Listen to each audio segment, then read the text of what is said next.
Hola, soy José Ángel Olivas, soy licenciado en Filosofía y doctor en Ingeniería, y os voy a hacer una breve presentación de lo que entiendo por razonamiento aproximado.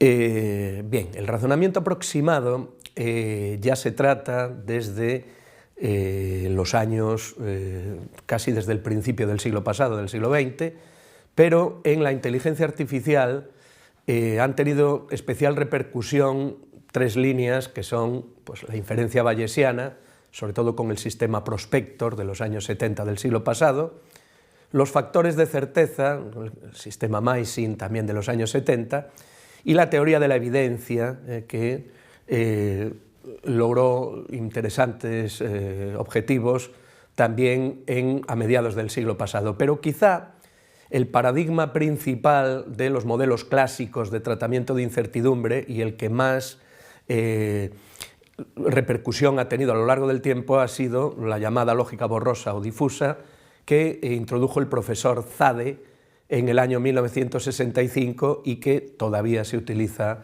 profusamente en nuestros tiempos. Una breve historia de la lógica borrosa o difusa. El primer artículo lo presentó el profesor Zade en el año 1965, basándose, entre otras cosas, en los artículos de Black y Menger sobre vaguedad, y introdujo el concepto de conjunto difuso o borroso, que en inglés es fuzzy set, que la idea principal es que los elementos clave en el pensamiento humano no son números, sino etiquetas lingüísticas, y estas etiquetas permiten que los objetos pasen a pertenecer a un conjunto a otro de una forma suave y flexible. Es una lógica que se puede inscribir en el contexto de la lógica multivaluada, no solo valores de verdad 0, 1, sino puede haber varios valores de verdad, es decir, no todo es blanco o negro, o puede haber grises también, que ya vienen de la escuela polaca de lógica, sobre todo de Tarski y Łukasiewicz, de los años 30 del siglo pasado. Y uno de los objetivos de la lógica borrosa es proporcionar las bases del razonamiento aproximado, usar premisas imprecisas como instrumento para formular el conocimiento. Siguiendo con la historia, tras la publicación del artículo de Zade en el año 65, pues hubo primero una profundización en aspectos teóricos, tanto en Europa como en América, y en España, por ejemplo, los trabajos del profesor Trillas, y a partir del año 75 pues, se empezaron a hacer los primeros controladores borrosos con bastante éxito. De hecho, en Japón hubo un boom de tecnologías borrosas y había muchas expectativas. En cambio, en Europa y Estados Unidos hubo más frialdad y también hubo bastante frivolidad en los conceptos sin obtener resultados buenos. En Japón comenzaron a fabricarse muchísimos productos de consumo, como pues, las cámaras de Sony, de Sanyo, las lavadoras de Matsushita Electronics o los ABS de vehículos como pues, Mazda, Nissan, etcétera, etcétera. Y esto bueno, pues hizo que se implantara en productos comerciales con bastante éxito, a la vez que tanto en Europa como en Estados Unidos se va afianzando un poco en los círculos técnicos y académicos. Y hoy en día pues, la lógica borrosa se utiliza para cientos de aplicaciones que ya bueno, todos usamos de forma cotidiana. Como ejemplo, esta foto la saqué en el año 2001, estaba con el profesor Zade, creador de la lógica borrosa, cuando saqué esta instantánea, que es uno de los productos de más éxito, el pequeño electrodoméstico de más éxito, que se han vendido más de 1.500 millones de unidades, que es, como podéis ver, un cocedor de arroz, y dice que es Fuzzy Logic Technology para Delicious Fluffy Rice Every Time, es decir, bueno, pues se hace un arroz magnífico con tecnología borrosa. A continuación voy a presentar brevemente qué son los conjuntos borrosos o fuzzy sets. Bueno, pues en un conjunto clásico, pues las cosas pertenecen o no, es decir, es un grado 0 o 1 para indicar la pertenencia o no a dicho conjunto.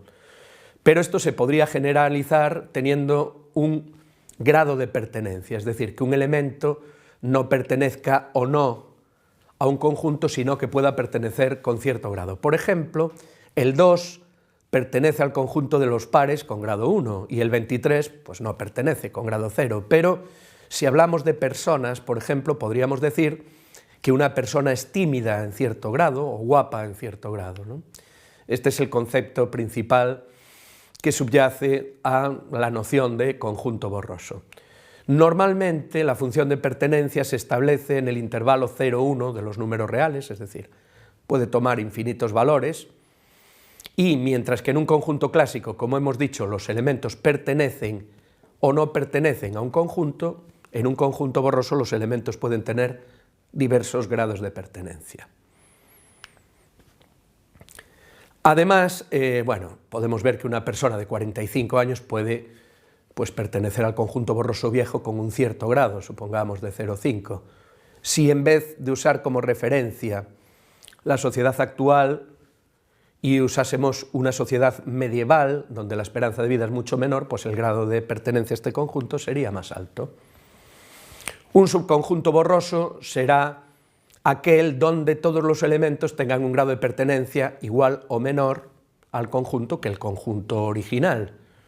Y originalmente la teoría de conjuntos borrosos se formuló a base de operadores que valen también en la lógica clásica: la negación como complemento, la unión como máximo y la intersección como mínimo. Estas nociones tienen una especial relevancia en lógica borrosa y ya las introdujo Zade en su artículo de 1965. Para que nos hagamos una idea, aquellas funciones que nos llevan dentro del intervalo 0,1 a lo que está entre 0 y el mínimo de dos valores son lo que se llaman t-normas y son los que representan la intersección o el i-lógico. Aquellas que están entre el máximo y el 1, es decir, al final del intervalo 0,1, es lo que se llaman t-conormas y representan la unión o el o de dos elementos. La negación es el conjunto complemento, pues como en lógica clásica, y las que quedan entre el mínimo y el máximo habitualmente se llaman funciones de agregación, que tienen una especial relevancia para el razonamiento aproximado. Además, como pueden ustedes ver, estas t-normas y t-conormas ya las introdujo Menger en el año 1942 y además necesitamos definir en el ámbito del razonamiento aproximado la conectiva lógica más importante, que es la implicación. Si llueve, entonces me mojo, ¿verdad? Y una implicación, como todos sabemos, relaciona un antecedente, llueve, con un consecuente, me mojo. Tanto llueve como me mojo tienen que tener un grado, 0,1, pues llueve en cierto grado. No es lo mismo una lluvia torrencial que una leve llovizna, y me mojo no es lo mismo empaparse que mojarse levemente. Lo que arroja es un valor de la implicación también entre 0 y 1, ¿vale? Y en el fondo es una extensión de la implicación clásica, P entonces Q, pero en vez de estar con el intervalo restringido 0 o 1, está en el dominio completo 0,1. Claramente, una implicación se puede expresar de diferentes formas y todas son equivalentes. Todos sabemos, de cuando estudiábamos en secundaria, que P implica Q es lo mismo que no P o Q. Pues ahí ya podríamos describir una implicación en base a un negador y a un O. Pero hay otras formas de definir las funciones de implicación. Esto es una materia muy importante en el razonamiento aproximado, porque cualquier lenguaje de programación, por ejemplo, se basa en las estructuras if A, then B. Por lo tanto, para cualquier aplicación computacional, tener claras qué definiciones de implicación podemos usar, pues es vital para poder hacer buenas aplicaciones. Por último, el principio de extensión permite la generalización de conceptos matemáticos nítidos o crisp a la teoría de conjuntos borrosos. La representación borrosa del conocimiento tiene que ver siempre con el lenguaje natural, porque habitualmente los humanos usamos términos imprecisos como grande, joven, tímido. El razonamiento basado en estos términos no puede ser exacto, como veremos a continuación, y como representan impresiones subjetivas, quizá probables, pero no exactas, pues la teoría de conjuntos borrosos parece más adecuada que la lógica clásica para razonar en esta forma. Los conjuntos borrosos que describen estas etiquetas lingüísticas pues se adquieren mediante técnicas de ingeniería de conocimiento, técnicas estándar de entrevistas, formularios, conversaciones con los expertos, y nunca deben ser confundidos con funciones de distribución de probabilidades de que ocurra algo, sino que son percepciones, opiniones de los expertos en un determinado campo. La representación habitual, como en general en inteligencia artificial, en términos borrosos se hace mediante reglas. Las reglas son del tipo si x1 es a1, 1, y o x2 es a2, 1, etcétera, etcétera, entonces y es b1. Después veremos algún ejemplo. Por supuesto, cada variable que interviene como antecedente de esta regla pues tiene asociado un dominio. Y cada dominio puede estar dividido en tantos conjuntos borrosos como el experto considere oportuno. Normalmente, siempre las gradaciones sobre un concepto suelen estar en torno a las 7 más menos 2 etiquetas distinguibles. Es decir, si yo hablo sobre el concepto altura, puedo decir que una persona es muy alto, bastante alto, más o menos alto, normal, bajo, muy bajo, bajísimo, pero si utilizo más de 9 etiquetas, y 9 ya es un límite alto, tendré problemas para distinguir qué es una persona muy alta de una persona más o menos altísima. Entonces se vuelven indistinguibles y pierden su interés. Por lo tanto, estos conjuntos deben ser suficientes para describir cualquier situación relativa al contexto en el que situemos el problema, y aquí tenemos un ejemplo, como estábamos viendo, pues referido al predicado altura en una descripción estándar referida a personas. Como veis, se mueve entre 1,40 y 2 metros, más o menos, o 2 metros y pico, y aquí tenemos cómo podríamos entender las diferentes etiquetas que describen estos conjuntos borrosos sobre bajísimo, muy bajo, bastante bajo, ligeramente bajo. Fijaos que ya estamos en el límite de la indistinguibilidad, porque en una conversación habitual sería difícil distinguir entre una persona bastante baja y ligeramente baja, no sabríamos cuál de las dos es más alto, ¿no? Muy bien. Después de haber representado el conocimiento en términos borrosos, pasamos a lo que es realmente en sí el razonamiento aproximado. El razonamiento aproximado lo introdujo Zade y, bueno, ha habido muchas contribuciones. Debemos tener en cuenta que el razonamiento aproximado siempre debe ser visto como un caso particular de la lógica clásica, es decir, lo que hemos estudiado siempre en lógica cabe dentro del razonamiento aproximado. Y entonces, en ambos casos, tanto en lógica clásica como en lógica borrosa, que se llama razonamiento aproximado, las premisas son inductoras de subconjuntos de mundos posibles, y en este caso estos conjuntos pues serán subconjuntos borrosos en el sentido que hemos definido previamente. Además, en ambos casos, como sabemos, la implicación clásica tiene que ver con la relación conjuntística de inclusión, es decir, todos los hombres son mortales. Se formalizaría si X es un hombre, entonces X es mortal, pero si lo representamos como conjuntos, podemos hacerlo pensando en que el conjunto de los hombres está incluido en el conjunto de los seres mortales. Por supuesto, también hay gatos mortales, ¿no? Entonces, siempre se apoya en una regla de inclusión, ¿vale? La contribución principal que hace el razonamiento aproximado es el uso que se hace de las variables y cómo se representan las proposiciones como valores de verdad lingüísticos en el sentido que acabamos de ver en el term set anterior. En lógica clásica, por supuesto, se utiliza de modo implícito la idea de variable. En cambio, esta naturaleza binaria que tiene la lógica clásica de que llueve o no llueve, pero no puede llover con cierto grado, entonces hace que la valoración de esa proposición sea verdadera o falsa sin permitir ningún tipo de gradación, ningún tipo de escala de grises en el medio. En el razonamiento aproximado, por tanto, el concepto de variable permite establecer sistemas expertos borrosos, sistemas basados en conocimiento borrosos o controladores borrosos con muy buenos resultados, como veremos posteriormente.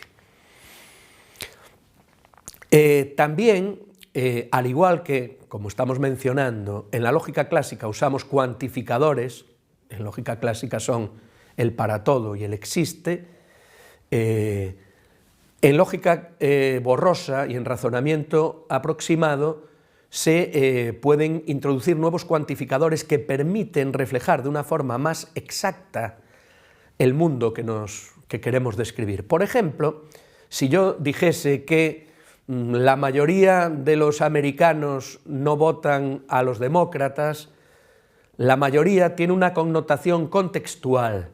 En este caso, pues sería más que los que votan a los republicanos.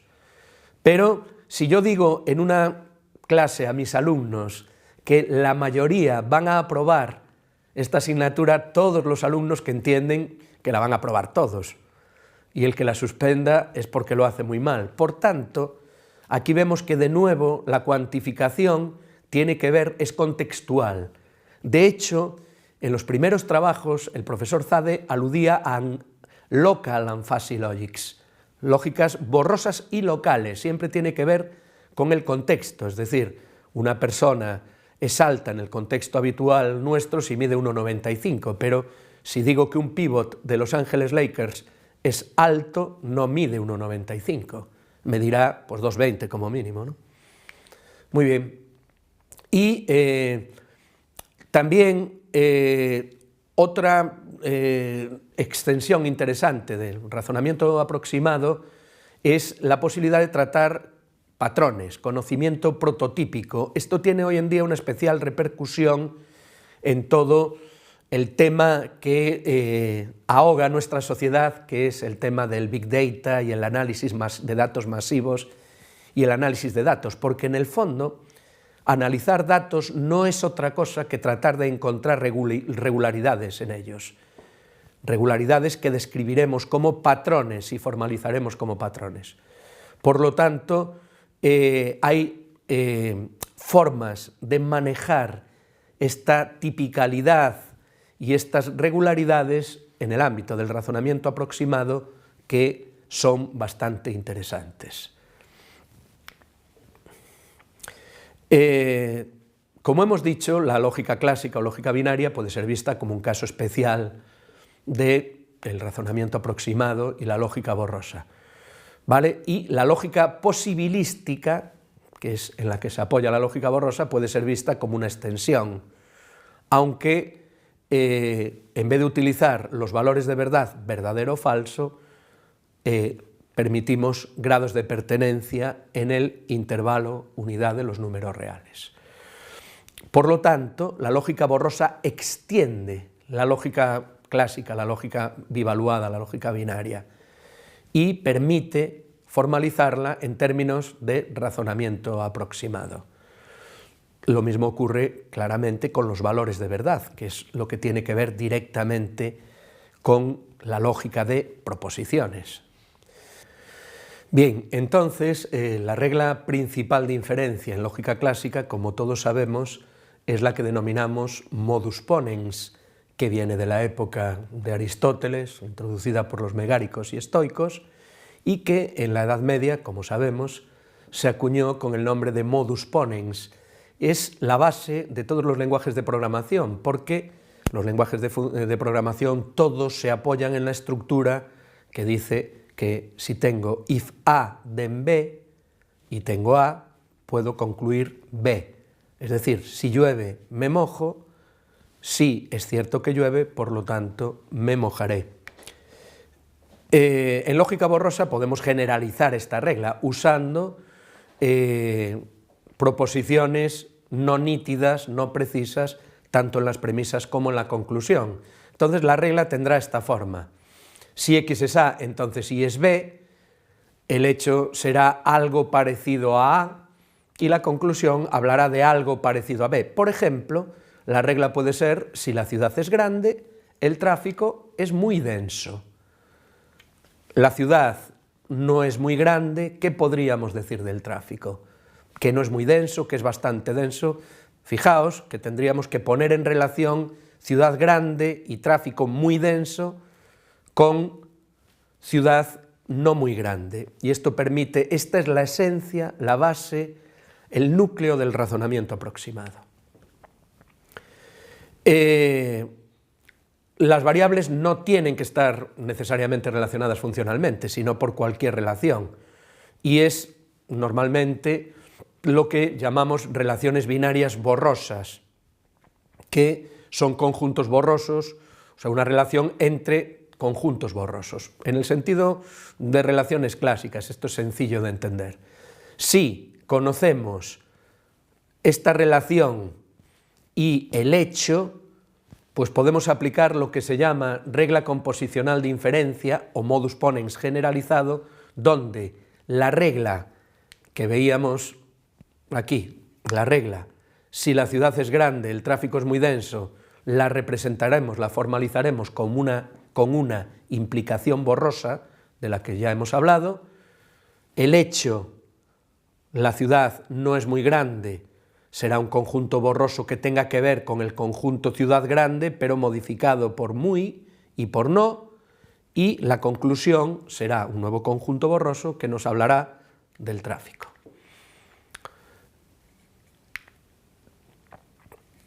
Pasamos ahora a quizá lo que más exitoso ha sido en el razonamiento aproximado, que ha sido lo que denominamos el control borroso. Bueno, inicialmente el profesor Zade no pensaba en aplicar su teoría, o no proponía su teoría para ser aplicada a sistemas de control, de automatismo, pero curiosamente el éxito de la lógica borrosa llegó en el campo de control automático y el boom de lo borroso en Japón, que se inició en el año 87, alcanzó su apogeo a principios de los 90 y dura hasta hoy. Ahora veremos múltiples ejemplos. A partir de entonces hay infinidad de productos que han usado la etiqueta FASI como símbolo de calidad y de prestaciones avanzadas. De hecho, podemos ver, por ejemplo, en nuestra televisión el anuncio de la lavadora Bosch con sistema Ecofuzi, que realmente ningún usuario normal sabe lo que significa Ecofuzi, pero suena como símbolo de calidad, y es una lavadora que lleva un pequeño controlador borroso. En el año 74, 1974, el profesor Mandani, que trabajaba en el Imperial College en Londres y ya ha fallecido, diseñó con éxito un pequeño controlador borroso para una máquina de vapor, y la primera implantación real pues fue realizada en 1980 en una planta cementera de Dinamarca. En 1983 Fuji, la compañía de fotografía y de otro tipo de esta multinacional, aplicó un controlador borroso para la inyección química de plantas depuradoras de agua, de hecho para todas las depuradoras de Japón. Y en el año 1987 la empresa Omron pues desarrolló toda una serie de controladores borrosos basados en el chip del profesor Yamakawa. Y a partir de este momento, pues el control borroso se ha aplicado con éxito en muchísimas ramas como la metalurgia, los robots, las maniobras de aviones, por ejemplo Airbus o Boeing, utilizan controladores borrosos, ascensores, el famoso tren bala de Sendai utiliza un sistema de frenado borroso, en imagen y sonido los sistemas de estabilización de imágenes pues de Sony, de Sanyo, de Canon, utilizan controladores borrosos, las lavadoras, Panasonic, los aires acondicionados de Mitsubishi, los cocedores de arroz como el que vimos antes y, por ejemplo, los sistemas de ABS de Mazda o Nissan, los cambios automáticos de Renault, el coche de Fernando Alonso con el que ganó los 2 mundiales llevaba un sistema borroso en el cambio automático, etcétera, etcétera, etcétera. De hecho, pues está implantado en nuestras vidas más de lo que imaginamos. Y, como dato curioso, hay más de 50.000 patentes que lleven en su nombre la etiqueta fuzzy o borroso, más de 50.000.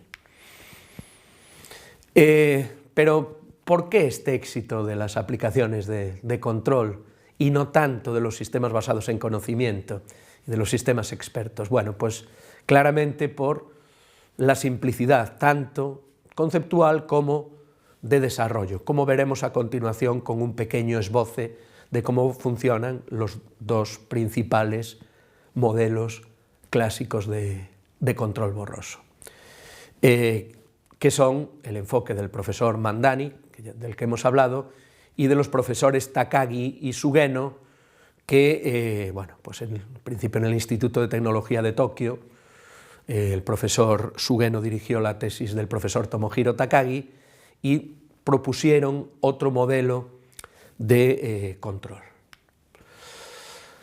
El modelo que introdujo el profesor Mandani es un modelo que todavía se utiliza, bueno, los 2 se utilizan, pero curiosamente los sistemas basados en reglas y los sistemas que no están orientados específicamente al control utilizan estos mecanismos de control, es decir, se ha extendido las ideas propuestas inicialmente solo para controles, para automatismo, a cualquier sistema basado en conocimiento por la simplicidad y la forma fácil de definir sus componentes y sus formalizaciones. En un sistema de control tipo Mandani, un experto especifica su conocimiento en forma de reglas lingüísticas, del tipo de las que vimos antes, pues si la temperatura es alta y la humedad alta, el ventilador debe funcionar rápido, y si la temperatura es baja y la humedad media, pues el ventilador debe rotar a una velocidad media. Reglas tan sencillas como estas. Para cada entrada, en este caso temperatura, humedad, se ha de especificar la correspondiente etiqueta lingüística, como estamos viendo, y la salida, con la salida ocurre lo mismo. Cada una de las variables de entrada y las de salida han de estar representadas con un term set, recordad el que vimos como ejemplo representando el predicado altura, donde hablábamos de bajísimo, muy bajo. Entonces cada una de las variables, por ejemplo, la temperatura pues estará representada, por ejemplo, con 3 conjuntos borrosos en el term set, pues temperatura baja, media y alta. O la humedad podría estar representada con 5 etiquetas, muy baja, baja, media, alta y muy alta, por ejemplo. ¿De acuerdo? Y tenemos una serie de conjuntos borrosos para cada una de las variables. Y lo mismo con la variable de salida. Y cada conjunto, como hemos visto, lleva asociada una etiqueta lingüística. ¿Vale? Por tanto, la base de conocimientos, las reglas, tienen esta forma, la forma clásica. Si la temperatura es alta y la humedad es media, entonces la velocidad debe ser media. ¿Vale? Aquí podéis ver cómo sería la formalización genérica de estas reglas, pero realmente representa lo que estoy ilustrando con este ejemplo. Y una base de reglas para un controlador constará de K reglas de control. ¿Cuántas? generalmente pocas. Por eso, la simplicidad al desarrollar estos modelos. Como ejemplo sirva que siempre se suele usar para probar los sistemas de control el péndulo invertido, que consiste en pues, sujetar una escoba o un palo con el dedo sin que se caiga, ¿verdad? Esto, con un sistema clásico de control, sería muy difícil de modelar, porque tendría que diseñar un sistema de ecuaciones diferenciales que cuando esto se inclinase, calculase el ángulo de inclinación y la fuerza que tengo que aplicar para que no se caiga la varilla. En cambio, con un controlador borroso, con un conjunto muy reducido de reglas, puedo mantenerlo con un nivel de estabilidad incluso más constante, más lineal, es decir, reglas del tipo, si se inclina mucho hacia adelante, pues darle un empujoncito fuerte hacia aquí, ¿entendéis? Por lo tanto, es muy sencillo de describir el comportamiento de control de ese fenómeno, muy fácil de implementar y al final el funcionamiento es muy bueno. ¿Cómo funciona un controlador de tipo Mandani? Pues de estas reglas ve la que se va cumpliendo en cada momento, se pueden cumplir una o varias. Determinamos el grado de cumplimiento de cada una de las antecedentes, es decir, si yo tengo esta habitación y la tengo que controlar, digo, si la temperatura es alta y la humedad media, bueno, pues sería una regla que se podría disparar, porque la temperatura alta y la humedad es media, pero también se podría disparar otra que dijera si la temperatura es alta y la humedad es alta, porque realmente la humedad estaba entre media y alta, tenía cierto grado de pertenencia a esas dos reglas, por lo tanto, esas dos reglas son susceptibles de ser disparadas, ¿vale? Pero cada una se cumple con cierto grado, porque realmente la humedad tendía más a alta que a media, entonces esa regla tendrá un grado de cumplimiento más alto, ¿no? Lo que hacemos, por tanto, es calcular el grado de cumplimiento de las reglas con el mínimo de esos grados de cumplimientos y la salida de este controlador será un conjunto borroso que una las salidas de estas dos diferentes reglas, en este caso pueden ser más. Lo ilustramos perfectamente con este ejemplo, fijaos. Si tenemos, por ejemplo, un control pues, de un sistema robótico, ¿no? Que diga, la regla 1, si el ángulo A es positivo pequeño, el ángulo B es aproximadamente 0, pues el ángulo de salida es positivo pequeño. Y otra regla, que si el ángulo A es positivo medio, fijaos la diferencia que está entre positivo pequeño y positivo medio, ¿verdad? Y el ángulo B es el mismo en este caso, ¿no? Aproximadamente 0, entonces, para la regla 1, la salida será positivo pequeño, para la regla 2, la salida será positivo medio. Imaginaos un caso real en que el ángulo A pues, esté entre positivo pequeño y positivo medio, con diferentes grados de pertenencia. ¿Cómo funcionaría el sistema de control? Bueno, lo primero, pues las variables de entrada, el ángulo A y el ángulo B y la de salida, pues tienen asignadas un term set, y supongamos que los datos reales medidos son que el ángulo A es 36 grados, el ángulo B menos 2,25 grados, pues ¿cuál sería la orden o la salida que debe dar el controlador borroso? Es decir, ¿cuál sería el ángulo de salida que debería asignar a este robot o a este automatismo? Pues es sencillo, fijaos. El ángulo A es positivo pequeño, pero también es positivo medio, con diferentes grados de pertenencia, como veis. El ángulo B es aproximadamente 0, en ambos casos con grado 0,8, porque en ambos casos es aproximadamente 0. Corto por el mínimo de los dos valores, claramente esto pertenece en grado 0,4 y esto en grado 0,8. Esto en grado 0,6, esto en grado 0,8, el mínimo aquí es 0,4, el mínimo aquí es 0,6. Y las salidas, fijaos que esta es positivo pequeño, el conjunto que lo representa está positivo medio. ¿Qué orden daría al robot este controlador? Pues unimos las dos salidas, fijaos que aquí es la unión de los dos conjuntos que acabo de representar, fijaos que es la unión de este conjunto de aquí, que está rayado, y de este conjunto. Este llega hasta 0,4 de altura, este llega a 0,6 de altura, y esta es la unión de los dos conjuntos.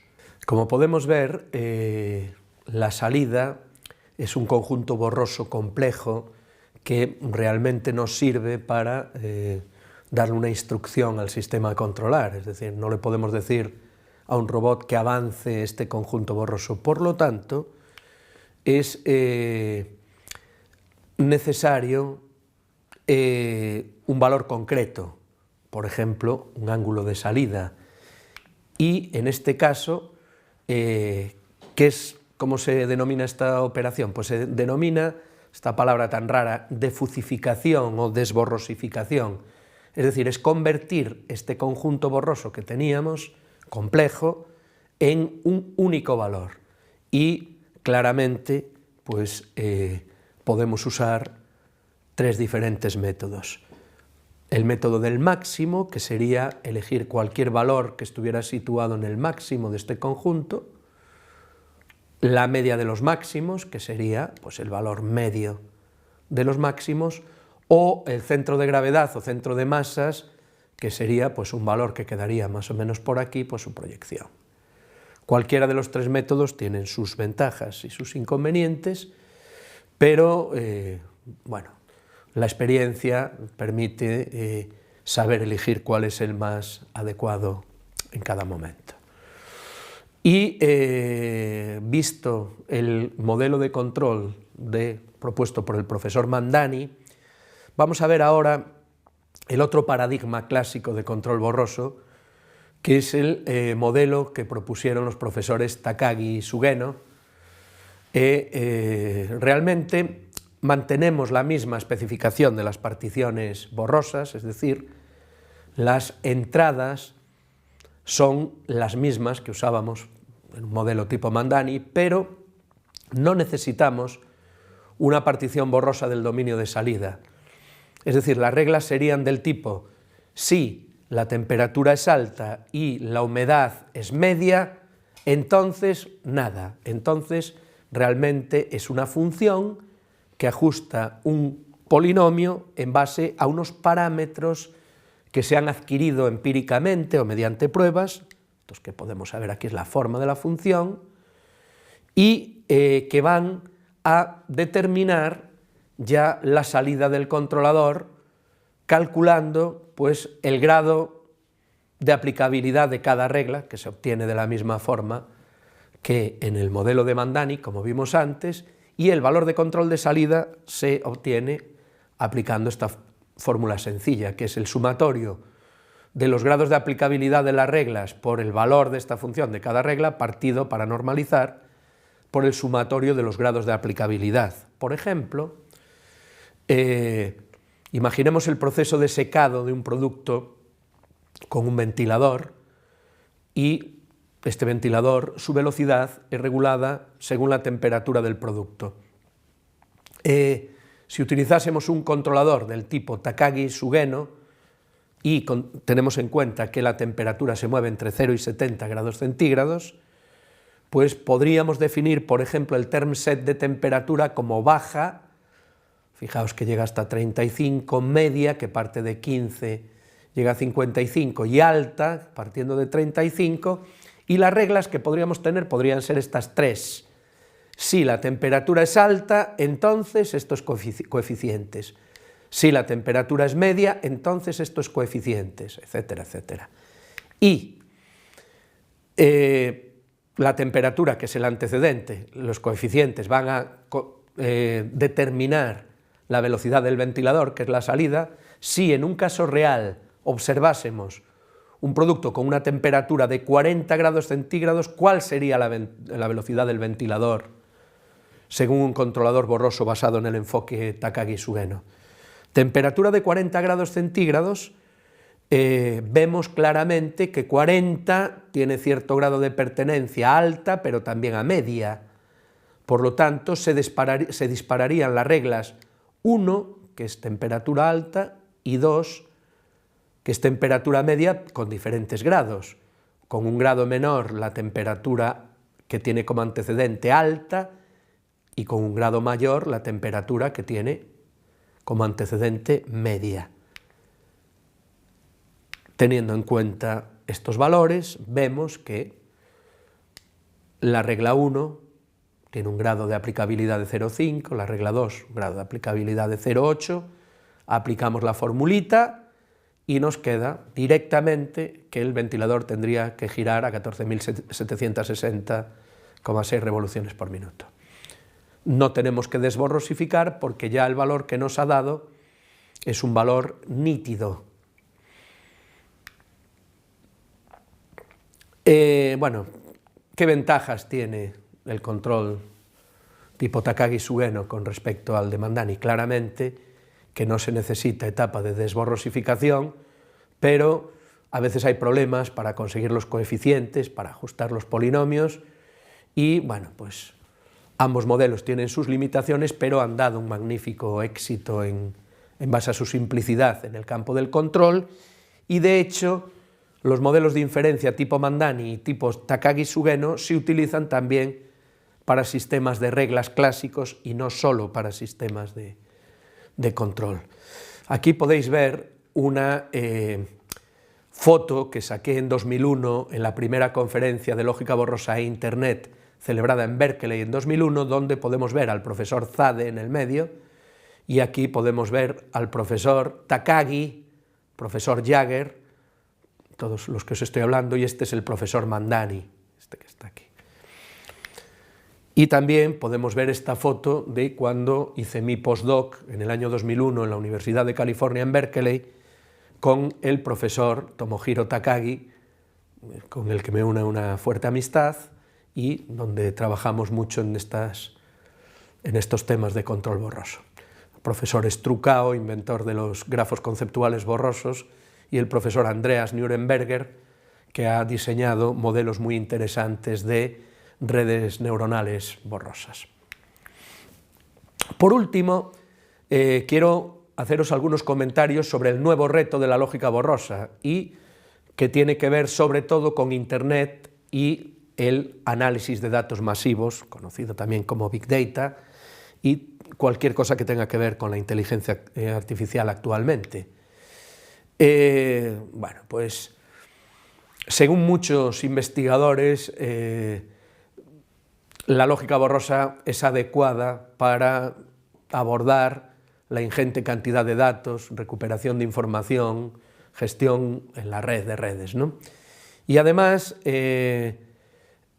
también el profesor Zade, antes de fallecer en el año 2017, siempre tenía o comentaba esta intuición, que es que la lógica borrosa, debido a la naturaleza humana del lenguaje natural, por ejemplo, que se maneja en redes sociales, pues puede constituir un papel muy importante, fundamental como herramientas para manejar de forma inteligente toda esta información y estos datos.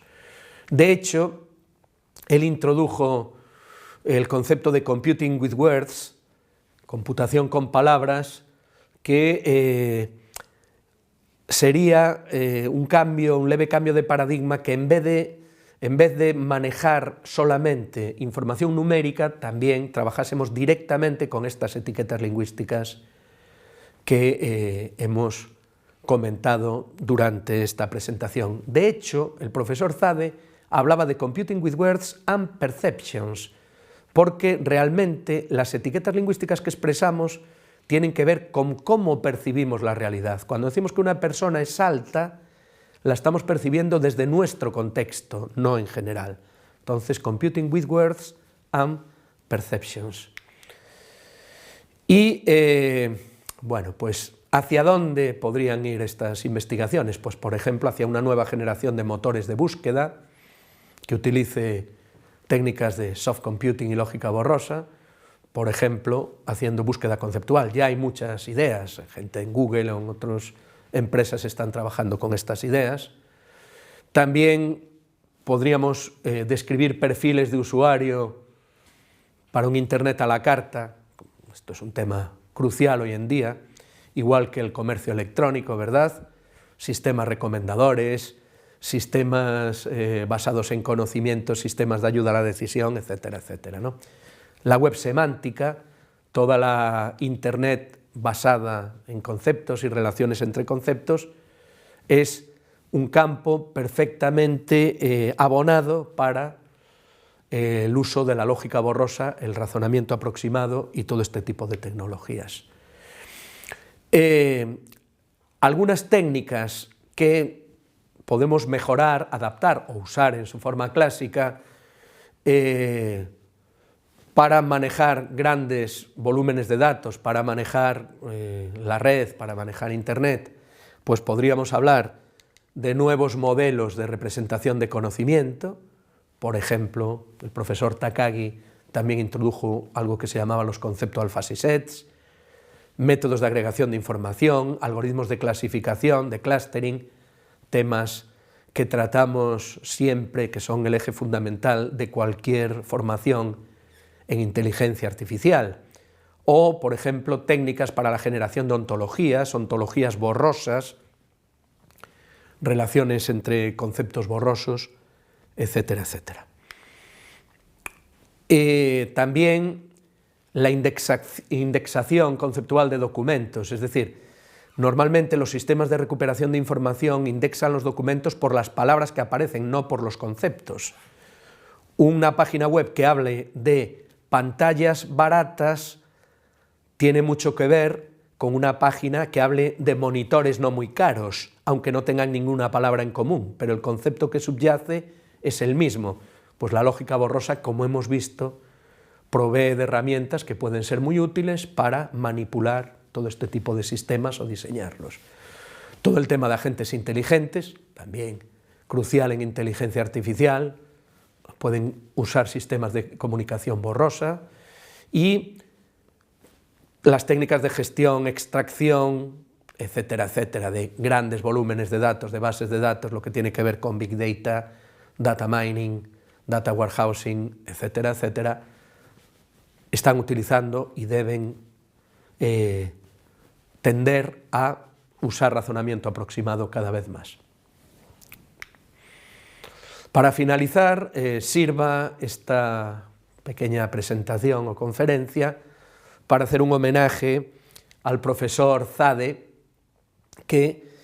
con el que tuve el placer y el honor de compartir muchos años de trabajo en la Universidad de California en Berkeley, sobre todo a partir de mi postdoc en el año 2001, y que falleció en el año 2017 a los 96 años de edad. Y bueno, aquí pueden ver unas fotos del profesor Zade conmigo en diversas actividades en la Universidad de California en Berkeley. Y bueno, con esto concluyo mi pequeña presentación del razonamiento aproximado. Me gustaría destacar que todo el contenido de esta conferencia lo pueden encontrar en un artículo que es muy fácilmente accesible desde Internet, que se titula La lógica borrosa y sus aplicaciones, y que está publicado en 2002-2003, y que es accesible y realmente es una introducción al razonamiento aproximado que ha tenido cierta repercusión, ya que aparece en la primera página al buscar lógica borrosa en Google pues desde hace más de 15 años, y al que pueden acceder y tienen más detallados los contenidos de esta charla. Pues muchas gracias por su atención y encantado de haberles servido de ayuda. Gracias.